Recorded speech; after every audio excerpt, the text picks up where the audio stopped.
जय हिंद दोस्तों, मेरा नाम है सुमित और आप देख रहे हैं मोटर डिस्क्लोजर। जैसा कि आप थंबनेल देख के समझ गए होंगे, टोल प्लाज़ा की लूट। यार ये इशू हमारे इंडिया में कंटिन्यूसली उठता है। ये टोल प्लाज़ा वाले किस तरह लोगों को बेवकूफ़ बनाते हैं। एक लूट मची हुई है, अगर इसके कोई ऑब्जेक्शन उठाता है तो ये इकट्ठे हो जाते हैं, लड़ने के लिए आ जाते हैं। इसकी सबसे बड़ी दिक्कत है हमारा प्रशासन। अब वो NHI हो या सेंट्रल गवर्नमेंट, किस किस को आप ब्लेम करेंगे, कोई आपकी नहीं सुनता। मैं खुद अपनी गाड़ी लेके कल आगरा गया हूँ दिल्ली टू आगरा जाने में कंटिन्यूसली मेरे को टोल पड़े, जिसमें एक बदरपुर बॉर्डर का है जिसका 26 रुपये का टोल सिंगल काटा, डबल नहीं काटा मेरा। आप ध्यान दीजिए, सिंगल टोल लिया, सिंगल वे का, मुझे वापस भी आना है, लेकिन मेरे बोलने के बावजूद उन्होंने डबल मेरे को टोल नहीं काटा।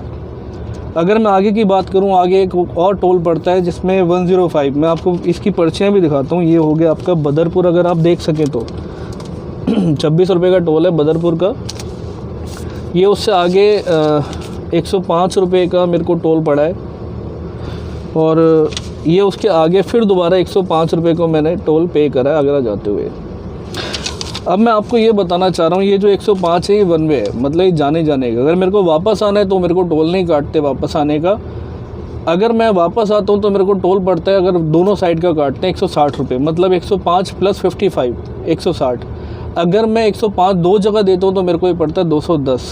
आप खुद सोचिए, मेरे को वापस आने में एक टोल पे 50 फालतू देना, दूसरे टोल पे 50 फालतू देना, तीसरे टोल पे 26 रुपये फिर फालतू देना है। अगर इसको मैं टोटल कैलकुलेट करके बताऊँ, मैंने इसको टोटल कैलकुलेट करा है तो मेरे को, अगर मैं डबल टोल वो मेरे से ले लेते आने जाने का, और जो 160 है वो 38 है, तो 358 रुपीज़ मेरे को पड़ता है आगरा से अप डाउन का टोल का। अगर वो मेरे से सिंगल टोल लेते हैं, सिंगल टोल का पैसा, तो मेरे को पड़ता है वो 472 रुपये का। अगर हम इसको माइनस करें 358 में से, तो मेरे को 114 रुपये फालतू देना पड़ता है दिल्ली टू आगरा जाने के लिए। सिर्फ 250 किलोमीटर जाता हूँ, 114 रुपये फालतू देता हूँ। क्या ये लूट नहीं है? सेंट्रल गवर्नमेंट को, नेशनल हाईवे अथॉरिटीज़ को इसके ऊपर एक्शन लेना चाहिए। हालांकि मेरे को पता है कि इसके ऊपर कोई एक्शन होगा नहीं, क्योंकि मैं अकेला नहीं हूँ जिसने ये ऑब्जेक्शन उठाए हैं। इससे पहले भी हज़ारों वीडियोस बन चुकी हैं इसके ऊपर। लोग टोल वालों से आर्ग्यूमेंट कर चुके हैं, और उनको ही पुलिस वाले या फिर प्रशासन परेशान करता है कि आपने उनके काम में बाधा डाला। जिस तरह पुलिस वाले हमें परेशान करते हैं तो हम उनके साथ नहीं बोल सकते, आर्ग्यूमेंट नहीं कर सकते। सेम वही चीज़ जो प्राइवेट अथॉरिटीज़ हैं टोल पे, वो ही उनके साथ होता है। आप पुलिस को बोलो, पुलिस आपकी नहीं सुनती, प्रशासन को बोलो, वो आपकी नहीं सुनती, तो सुनेगा कौन? ये ज़रूरी है कि इंडिया जागरूक हो, हमारे देश का हर नागरिक जागरूक होना चाहिए। मैं अपना 100 रुपये, 114 रुपये, 50 रुपये, 14 रुपये भी क्यों फालतू दूँ यार? मेरी मेहनत की कमाई है, क्यों दूँ मैं आपको? क्या मैं और चीज़ें नहीं देता? सुबह नहाने से लेकर और रात को सोने तक सारे टैक्स मैं आपको पे करता हूँ। उसके बाद मैं इनकम टैक्स पे करता हूँ, उसके बाद मैं रिश्वत भी पे करता हूँ डेली। उसके बाद फिर आप मेरे को टोल्स का भी पैसा फालतू लेते हैं। कितने ही टोल ऐसे जो 10-10 साल से चल रहे हैं, वहाँ पे रोड पे गड्ढे हो रहे हैं, लेकिन वो टोल फिर भी ले रहे हैं। कितने ही गांव ऐसे पड़ते हैं जहाँ पे गांव के दबंग खड़े हो जाते हैं, वो टोल लेते हैं। जीना हराम कर रखा है कि इस तरह देश चलेगा? ये सवाल आप सबसे है, सोचना चाहिए आपको जब पैसे फालतू देते। तो मैं कल वीडियोस बना सकता था वहाँ पे, लेकिन मेरे को पता है अभी कोई फ़ायदा नहीं। कोरोना चल रही है, मेरे को और कुछ ना कुछ केस लगा के अंदर कर देंगे, फिर मेरे को फिर ज़मानत करानी पड़ेगी, क्योंकि मैं नहीं झेल सकता यार। अगली बार मेरे साथ होगा, मैं वहाँ लड़ पड़ूँगा, अपने हक़ के लिए लड़ूँगा। आपको भी लड़ना चाहिए।